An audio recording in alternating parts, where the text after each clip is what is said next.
Emotional people, they're a wreck. They control, that emotion controls everything you do. Because you want to be in control of your mind. You want to be in control of your mind. And what emotional people do is, like for instance, I always say this, they can have a beautiful life. Husband and wife, kids, everything they want. But it's the one thing that they don't have that makes them emotional.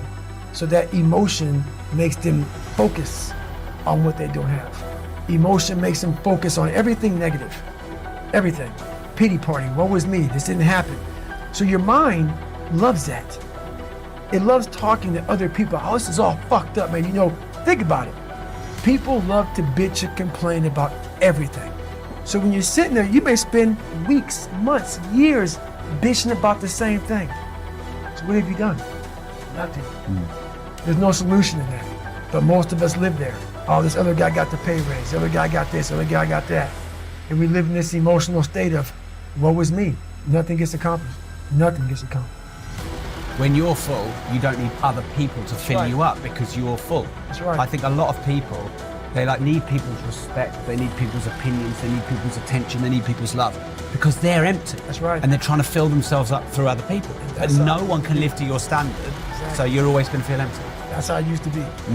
So it created me lying, it created me being a dishonest person, whatever I could do to get it, to get whatever it was. But back to your question about emotion, I'm a very emotional person. So I'm very passionate because it took a lot for me to be who I am today. So I'm very emotional, but it's just the passion in me about the sacrifice I put into being who I am. So I got this award for the VFW called the Americanism Award. And I'm speaking in front of like 5,000 veterans. And I get the award, and I'm thanking people, and I turn back to my mom and look at her, and for 58 seconds, just cry. Because I had a chance at that time to look and see what I've accomplished and where I came from. I wasn't trying to hold it, but I didn't get myself together to give my speech. But it was a very proud moment for me to be able to reflect and say, okay, man, you've, not like I've earned that right to cry or to be emotional, but it felt good that literally I grinded myself into a fine powder to get where I'm at today. And it just came out in that way. So yeah, emotion is a beautiful thing.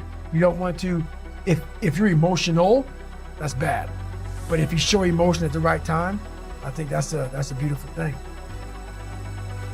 Jealousy, 100%. You have to, if you're jealous about anything, that is a horrible thing. Anger, I've done really well with controlling it nowadays. Back in the day when you're insecure. So all this stuff comes from conquering yourself. Once you feel good about yourself, all the anger, not all of it, you're human. Jealousy, these things start to really go away. She's like, no, I'm good. But this is what it is. This is what I figured out. I was so afraid of myself that I had to figure out, I became a master of my mind. People, when you're afraid of something, you have to master it. That's how you start to overcome it. So what I realized, when I get to that point where I want to quit, everybody, they get to the point where they want to quit. This is what happens. The mind tells you, let's go home. Let's take a warm shower. Let's get some food. This is not right. This is that. If you cannot answer the questions at that moment, because your mind's gonna start giving you all these questions. And if you can't answer them, you're going to quit. What I realized when I was going through Buds, Ranger School, all this 100-mile race, 200-mile races, pull-up records, my mind would come creeping in. Like when I was doing 4,030 pull-ups at 2,000 pull-ups and my hands were ripped open, my mind said, look, brother, we've done all these other things. You've proven yourself. You're good. If I didn't have the answer to respond to my mind and say why I'm here, why I'm doing this, you will always lose that fight. You have to have the response to what your mind is going to tell you. And another thing about that is self-talk. A lot of people have like these big four on mental toughness. All that shit is crap.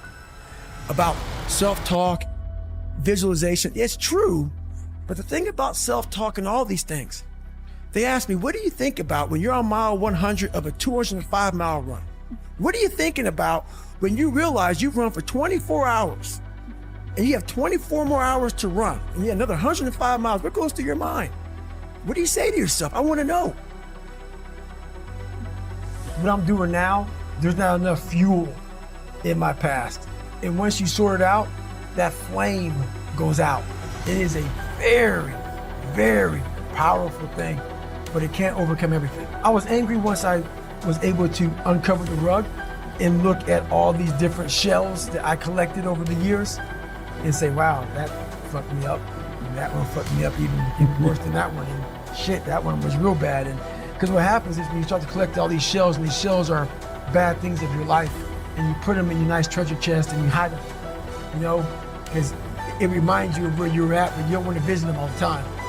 When I started visiting these shells, I was like, my God, man, this was it was a tough way to go. But now looking back on it, man, I don't have any more shells. So now you have to learn to, now what's your passion? So now my passion is still trying to find out what is left. What is more? Can I be driven without the anger? And I can be. I've only dissected 44 years of my life. While I'm still living, I'm still in my live autopsy.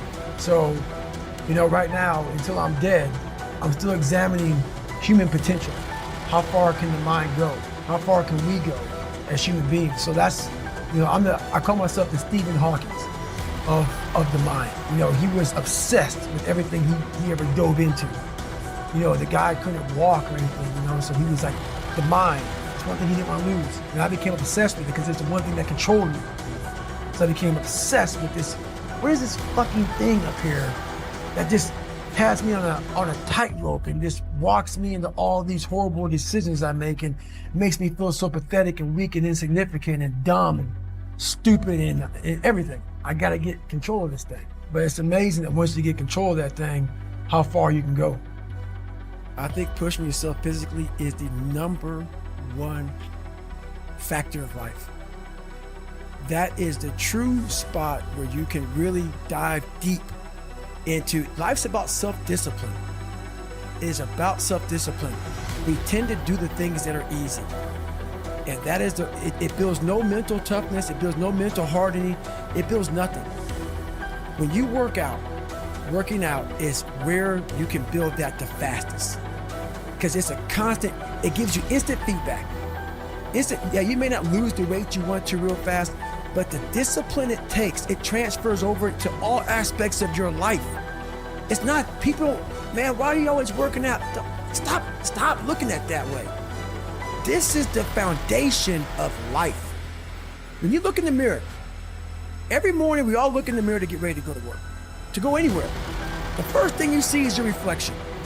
If you don't like what you see in the morning, you lost the war already. It's not about even liking what you see. It's about looking in the mirror and you may start, man, I feel different. That reflection is not everything. It's a feeling you're supposed to get. So you have to, in life, once you leave your house, the war begins. In your house, you have some control. And that reflection in that mirror, you have to control that reflection in the mirror. That's how you start your day. If you leave your house feeling like, okay, I can fight. I've established the mentality to fight. And all that comes from working out.